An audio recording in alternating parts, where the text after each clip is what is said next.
Wenn du zu Hause jetzt so arbeitest, mit welcher Abhörlautstärke arbeitest du die meiste Zeit? Weil ich denke, gerade für den Bass braucht man teilweise eine gewisse Lautstärke, um das beurteilen zu können. Oder wie siehst du das? Eine generelle Weisheit ist, der linearste Wiedergabepegel ist, glaube ich, bei 85 Dezibel, und dem gebe ich auch teilweise recht, dass man bei einer gewissen Lautstärke besser mischen kann. Ähm, Nur im Heimstudiobereich ist es oft nicht möglich, und dadurch produziere ich oder versuche ich zumindest, um Dinge zu mischen, kurz laut zu sein und dann über längere Strecken im kreativen Einsatz wieder leiser Musik zu produzieren.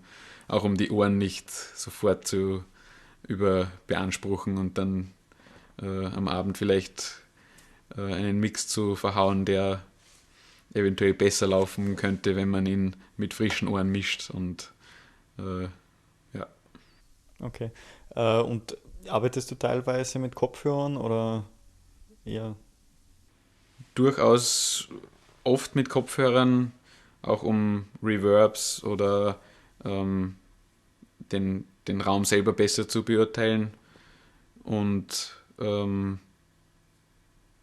mir macht es auch oft Spaß, in Kopfhörer die Details, äh, das Feintuning vorzunehmen, weil man doch sehr genau hört, was passiert.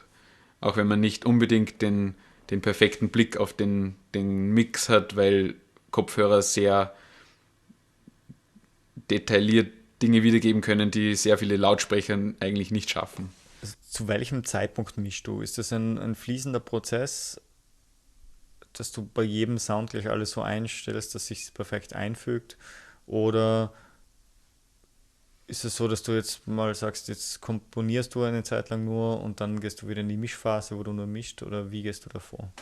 Grundsätzlich versuche ich schon, das Grundkonstrukt von vornherein zu mischen, äh, was natürlich im Workflow meistens sich irgendwann natürlich Fehler einschleichen, weil man mit der kreativeren Seite der Produktion beschäftigt ist, und äh, wird dann am Ende natürlich noch einmal an der Produktion oder an dem Mix gearbeitet, um den äh, richtig hinzurücken.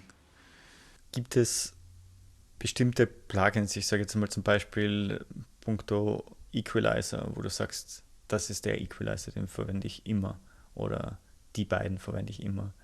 Einen. Oder Es gibt definitiv einige Dinge, die bei mir fast in jeder Produktion ihren Platz finden. Wenn man die Equalizer betrachtet, würde ich sagen, ist alles, was von UAD kommt, sehr empfehlenswert, da äh, die Signalverarbeitung sehr hochwertig ist, und da darf bei mir eigentlich fast kein Manlay auf einer Produktion fehlen. Genauso wie ein Cambridge EQ oder im nativen Bereich vielleicht außerhalb von UAD, von Sonox, die Qualität einfach hervorragend ist, und auch der Workflow der einzelnen VSDs sehr äh, dem Ganzen zugutekommt. wie viele Hall-Effekte unterschiedliche verwendest du in einem Song und welche? Die Bearbeitungen in meinen Songs beschränken sich wahrscheinlich auf 4 bis 5 verschiedene Hall- oder Reverbs, die ähm, gewisse Aufgaben erfüllen.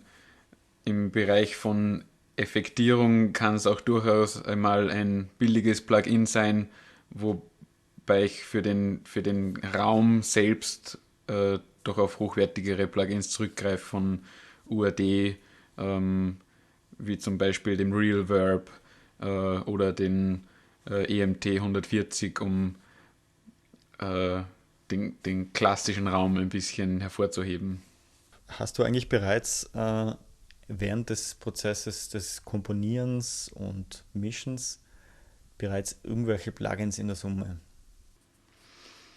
Kommt vor, würde ich aber eher davon abraten.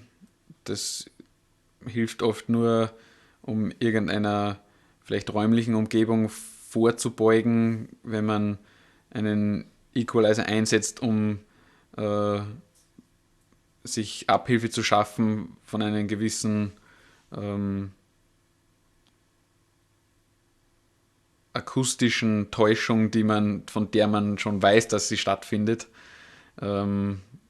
Aber ich würde eher die Summenspur bis zum letzten Schliff noch leer halten, um einfach ein neutrales Bild des Mixes irgendwie zu ermöglichen.